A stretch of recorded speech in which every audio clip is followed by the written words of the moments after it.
Rafa Alcalde, joined by UFC President Dana White. Once again, we found each other, Dana, in the eve of a very big night for the UFC. UFC 157, 2 women fighting for the first ever UFC title.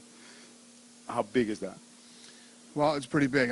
Actually, I was just thinking about it. It's a big weekend for women in sports in general. I mean, it's a very empowering weekend for women.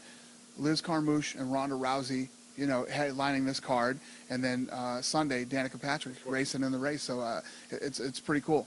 And we're definitely beyond those things about whether the women can do this or whether they can do that. We have a U.S. Marine veteran 3 times in Iraq facing the first woman to ever win a gold medal in judo for the U.S. First woman to ever medal. To ever medal, yeah, to ever medal, I'm sorry, for the U.S. and very talented women, too. Very talented women, and all you have to do is watch the primetime show leading up. I mean, I know, you know, the people who watch this channel are a lot of boxing fans, and let me tell you what, you just watch the hands on both of these girls. I mean, Ronda's hands look unbelievable. Liz, I mean, these girls deserve to be here.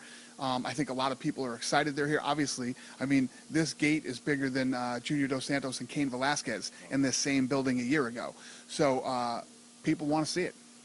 Before we get to the main event, we have a lot of fights Saturday night that are very, very interesting. First of all, you know, and from our side, you know, the Ivan Menjivar, a lot of people see Uriah Faber as a trailblazer, as a guy who meant a lot to the UFC. But Ivan has been involved in a lot of events. You know, he was the first ever rival of George St. Pierre. He was in the last WEC fight. He was in the fight in Toronto. Now here, what can we expect about these 2 guys Saturday night? This is a great fight, and both these guys are warriors, man. And I actually think that fight's going to be exciting, nonstop action, and it's probably the biggest fight of Ivan Menjivar's career.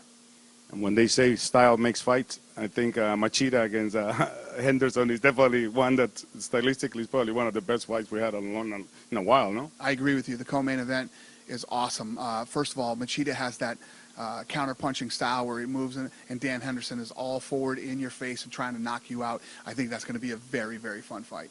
Thank you so much for joining us here, and thank you for giving us these huge fights, man. We're happy to be part of this thing called the UFC. We've been here since UFC 100, and we plan to be here for a long time if you allow us. But thank you so much. Thank you, man. I appreciate the support. Thank you, Dana.